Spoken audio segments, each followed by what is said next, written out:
En 1976, en Ayacucho, Abimael Guzmán Reynoso, entonces profesor de filosofía de la Universidad de Huamanga, fundó junto a un grupo de sus seguidores el Partido Comunista del Perú, Sendero Luminoso.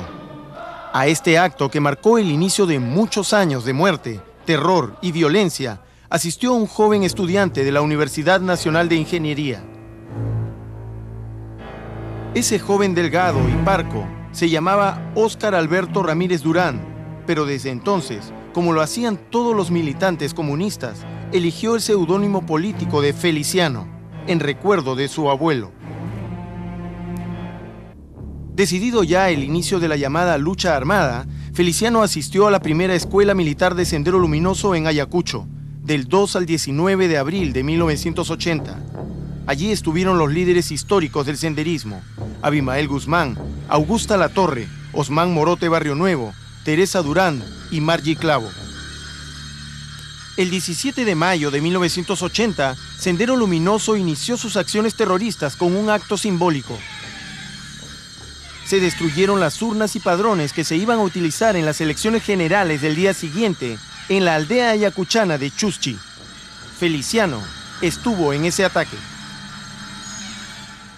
En 1981, en Pasco y Huancayo, Feliciano comandó una columna terrorista que desató una ola de atentados y asaltos a yacimientos mineros. Pero su prueba de fuego sería un año después.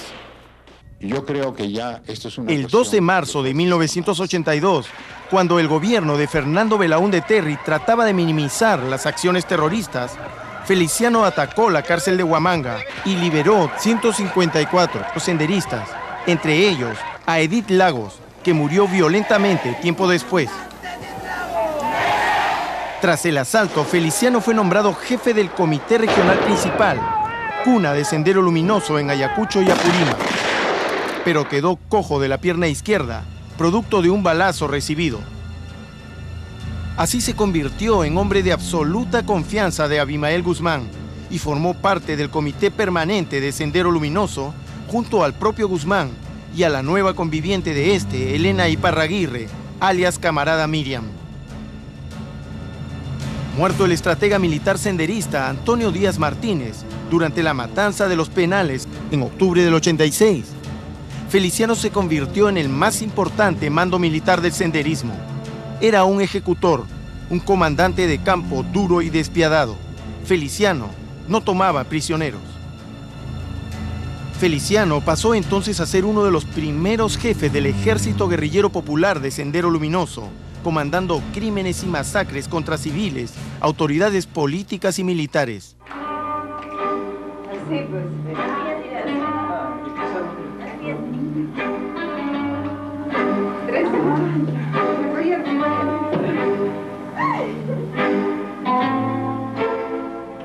Este video, incautado por la DINCOTE en enero de 1991, muestra al máximo líder senderista Abimael Guzmán, llamado también Presidente Gonzalo o la Cuarta Espada de la Revolución, junto a su cúpula dirigencial. La reunión se realizó en noviembre de 1987, tras finalizar el primer Congreso Senderista. Uno de estos sujetos que intentan emular torpemente el tradicional baile Zorba el Griego es Óscar Ramírez Durán, Feliciano, que entonces tenía 35 años. Su rostro era conocido por primera vez por la policía, así como los de algunos otros cabecillas terroristas.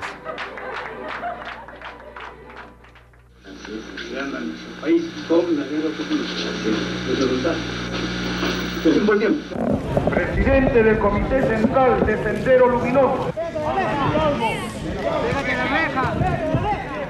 Con la captura de Abimael Guzmán por la DINCOTE, dirigida por el general de la policía Antonio Quetín Vidal, el 12 de septiembre de 1992, Sendero Luminoso sufrió un golpe mortal.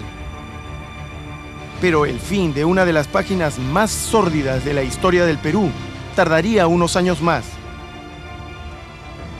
Feliciano se autoproclamó entonces cabeza del senderismo y planteó la continuación de la guerra terrorista. Impuso el ala dura del movimiento. Sus divergencias con Guzmán eran públicas y notorias.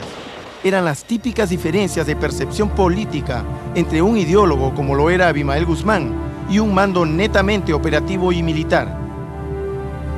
Feliciano consideró que el llamado equilibrio estratégico, es decir, el momento para tomar el poder del país, no había llegado aún entre 1991 y 1992 como lo planteó Abimael Guzmán, y el error costó la cabeza del máximo líder senderista. Tras la captura de Guzmán, Feliciano se reunió en Lima, en el distrito de Ate, Vitarte, con los mandos senderistas que aún quedaban libres y decidieron formar 5 comités regionales para reagrupar fuerzas y seguir atacando. Uno de los presentes en esta reunión fue Filomeno Cerrón, el camarada Artemio, quien aún está libre en el Alto Guayaga. Feliciano rechazó tajantemente el acuerdo de paz planteado por Abimael Guzmán en 1993 desde su prisión perpetua en la cárcel de máxima seguridad de la base naval del Callao y decidió formar Sendero Rojo, replegándose en la selva de Vizcatán y el Alto Guayaga para reclutar jóvenes en los caseríos y recomponer su diezmado ejército guerrillero popular. Feliciano formó junto al camarada Artemio y la camarada Rita un nuevo comité central de Sendero para evaluar, debatir, definir y supervisar la ejecución de los planes trazados por la recompuesta cúpula terrorista. Feliciano reorganizó también el Ejército Popular de Liberación con 120 hombres divididos en 5 compañías: Construir, Mar Rojo, Conquistar, Atreverse y Tormenta. Estos 5 grupos se situaron en las márgenes del río Guayaga y la selva central. En las alturas de Vizcatán formó un batallón denominado Fuerza Local y mantuvo el control del Comité Regional Principal, desarrollando sus operaciones en Ayacucho, Apurímac, Huancavelica y Junín. A principios de 1993, la inteligencia antiterrorista ubicó varias bases de Feliciano en la agreste e inhóspita Vizcatán, al norte de Ayacucho, junto a una columna de unos 120 terroristas. Vizcatán fue un refugio casi inexpugnable y sirvió a los terroristas como centro de abastecimiento. Además, contaba con rutas de comunicación y escape hacia los 4 puntos cardinales. Feliciano ordenó sembrar la zona con minas personales y este tipo de trampas, similares a las usadas por los ejércitos comunistas contra los estadounidenses durante la Guerra de Vietnam. Las fuerzas del orden realizaron varias operaciones para capturar a Feliciano, como lo muestra este testimonio del archivo de Contrapunto. En octubre de 1994, comandos del ejército estuvieron a punto de capturar a Feliciano en uno de sus refugios de Vizcatán. El terrorista más buscado del país está cercado por 600 soldados en la inmensidad de la selva ayacuchana. 14 patrullas cercan el perímetro, mientras otras 6 se internan en el monte. Durante 6 meses, Feliciano se ocultó en la zona denominada Coyo o Cuello, en el mismo Vizcatán. Este fue uno de sus refugios. En 1996, la DINCOTE incautó importantes documentos en los que Feliciano hace un recuento de las acciones de Sendero Rojo a nivel nacional durante ese año, atribuyéndose 96 acciones violentas, 45 de ellas emboscadas a patrullas militares, 25 asesinatos selectivos, un sabotaje y 25 actos de agitación y propaganda. El país recuerda, entre otros atentados de 1996, el brutal asesinato de la dirigente vecinal Pascuala Rosado, la explosión de un coche bomba frente al Hotel María Angola en Miraflores, con un saldo de 3 muertos, y el asalto al poblado de Aucayacu en la selva, a manos de una columna de 200 terroristas. En octubre de 1996 se realizaron además varios atentados en Huancavelica. Tras un operativo policial, cayó la peligrosa camarada Vicky, junto a otros 7 senderistas. En la localidad de Cocas, el grupo terrorista pintarrajeó este vehículo. Feliciano intentaba así despistar a las fuerzas del orden, dándose por muerto.